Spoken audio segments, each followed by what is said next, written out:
कपड़े धोने वाली बहू। शादी के पहले से ही विभा को कपड़े धोने का बड़ा शौक था। कभी नल के नीचे तो कभी तालाब के पास। अरे मेरी नीली वाली लुंगी नहीं दिख रही है। विभा की अम्मा, कहाँ रखी है लुंगी? अरे वो तो विभा ने परसों ही धोकर रखी थी आपकी अलमारी में, देखो वहीं होगी। वो ना मैंने आज धो दी, मुझे लगा कि गंदी हो गई होगी। अरे कैसे गंदी हो गई थी? उसे तो मैंने पहना भी नहीं। हे भगवान, इस लड़की के कपड़े धोने की आदत से परेशान हो गया हूँ मैं। जितना तो घर में राशन नहीं आता, उससे कहीं ज्यादा डिटर्जेंट पाउडर का खर्चा है। इसकी शादी करवा दो, शादी जाए अपने घर में ही करे काम, फिर चाहे घर के कपड़े धोने हो या पूरे गांव के। हाँ ठीक बोल रही हूँ, देखता हूँ मैं कोई लड़का। वो दिन भी आ जाता है जब विभा को देखने लड़के वाले आ जाते हैं। लड़की मुझे अच्छी लगी। होने वाली सास कहती है, बेटी अगर कुछ पूछना है तो पूछ लो।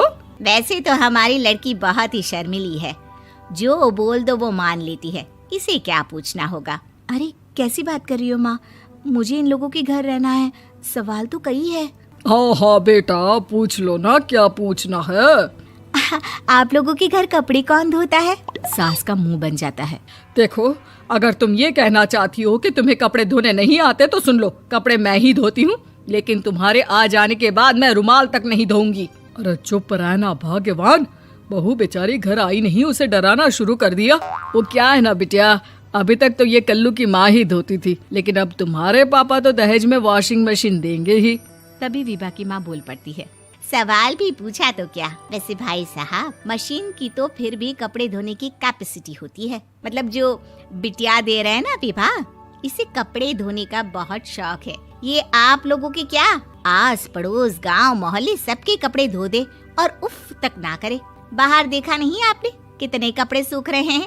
सब हमारी बिटिया ने ही तो धोए हैं। बस भी करो ना माँ, शर्म आ रही इतनी तारीफ सुनकर।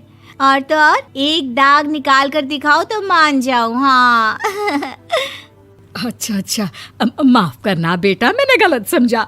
हमें तो रिश्ता बहुत पसंद है। और ऐसे जुड़ जाता है रिश्ता कपड़े धोने का शौक रखने वाली विभा का। उसकी शादी हो जाती है कोयला फैक्ट्री में काम करने वाले कल्लू के साथ। शादी के बाद अचानक विभा चिल्लाती हुई सास के पास आती है। सासू माँ, अरे सासू माँ कहाँ है आप?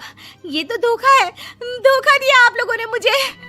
इसे ससुर के चक्कर के बारे में पता चल गया। अरे तो उसमें तुझे क्यों धोखा मिला है? अरे नल में पानी नहीं आता, कपड़े कैसे कब धुलेंगे? अच्छा, तू पानी नहीं आ रहा उसकी बात कर रही है। तो आपने क्या सोचा? कुछ नहीं। अच्छा, तेरी माँ ने कहा था कि कपड़े धोने का शौक है तुझे, याद आया मुझे। शौक बोलकर कपड़े धोने वाले मेरे जुनून को कम ना आके सासू माँ, कपड़ा धोना मेरा गुरूर है। तभी पति भी वहाँ आ जाता है। अभी मैंने इसे सनी देओल की फिल्म दिखाई है, उसी के डायलॉग मार रही है माँ। अच्छा सुन, साफ साफ बता रही हूँ, पानी सुबह 4 से 6 और शाम को 10 से 12 आता है, समझी? विभा टाइमिंग सुनकर हैरान हो जाती है। ये क्या भूतों का मोहल्ला है? सुबह 4 बजे उठकर कौन कपड़े धोता है? 4 बजे टंकी में पानी जाता है, फिर सारा दिन धोना ना, किसने मना किया? अरे कैसी बात कर रही हैं? 200 लीटर की टंकी में कितने कपड़े धो लूंगी मैं? सुबह ही उठ जाऊंगी मैं। अब क्या था, विभा सुबह 4 से लेकर रात के 12 बजे तक कपड़े ही धोती रहती। एक रोज सास पड़ोस से निकलकर कहीं जा रही होती है कि साथ वाली कहती है, हाँ कल्लू की माँ, जरा ये बताओ कि 2 साड़ी है, 2 ब्लाउज और एक पेटीकोट और एक नाड़े वाला लंबा कच्छा। हाँ तो? अरे तो क्या, कितना लोगी धुलाई ये बताओ। धोबन दिख रहे हैं हम क्या? हमारे पति सरकारी नौकरी से अभी रिटायर हुए हैं और बेटा सुपरवाइजर है कोयला फैक्ट्री में। धोबन समझ रखा है हमें? हाय रे कल्लू की अम्मा, माफ कर दो, वो तो मोहल्ले में यही सब बता रहे थे कि तुमने बहू को कपड़ा धुलवाने के काम में लगा दिया है। सास को पड़ोसन की बात सुनकर गुस्सा आ जाता है। वो घर पहुंचती है जहां घर के बाहर ही इतने सारे कपड़े सूख रहे होते हैं जितने कि किसी धोबन के घर पर। अरे ओ कल्लू की दुल्हन, बाहर निकल। माँ जी यहीं आ जाओ, बाथरूम में चादर धो रहे हैं हम। अरे अभी हम धोते हैं, तुमको बाहर निकलो। ये आस पड़ोस वाले बोल रहे हैं कि हम बहू से कपड़े धुलवा कर उसे कपड़ा धोने वाली बना दिए हैं। अरे छोड़ो ना माँ जी, किन लोगों की बातों में आती हो? आस पास के लोगों का तो काम ही होता है कि वो किसी तरह सास बहू को लड़ा दे। बहू सारे घर के कपड़े धोती है, ये क्या कम है? बोलिए। सास को भी लग जाता है कि वो बहू का ये सनकीपन नहीं छुड़वा सकती, इससे अच्छा है कि खुद ही चुप हो जाए।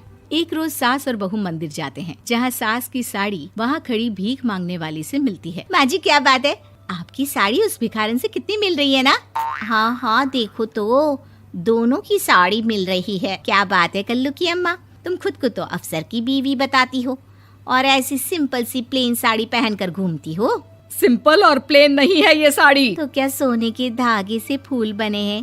कुछ भी सासू माँ, कुछ भी। हाँ, बने थे इस साड़ी में सोने के धागे से फूल। मेरे पति लेकर आए थे मद्रास से स्पेशली मेरे लिए 10,000 की।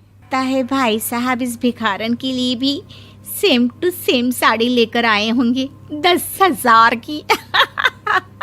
सास उस वक्त कुछ नहीं कहती, लेकिन बहू के साथ घर आती है और अलमारी से एल्बम निकाल कर लाती है। ये साड़ी देख रही है, ये वही साड़ी है जिसे मैंने अभी पहना था। इस साड़ी में ये जो चमकदार फूल दिख रहे हैं ना, ये सोने के धागों से काढ़े गए हैं। लेकिन तू लोकल वॉशिंग मशीन ब्रश से घिस घिस कर सारे फूलों को निकाल कर साड़ी प्लेन कर दी। मुझे माफ कर दीजिए सासू माँ। और तो और, जब मैंने तुझे तेरी गलती के लिए कुछ नहीं कहा, लेकिन तूने तो सबके सामने मेरा मजाक ही बना दिया। क्यों? बहू को समझ में आ जाता है कि अब से उसका कपड़े धोना बंद।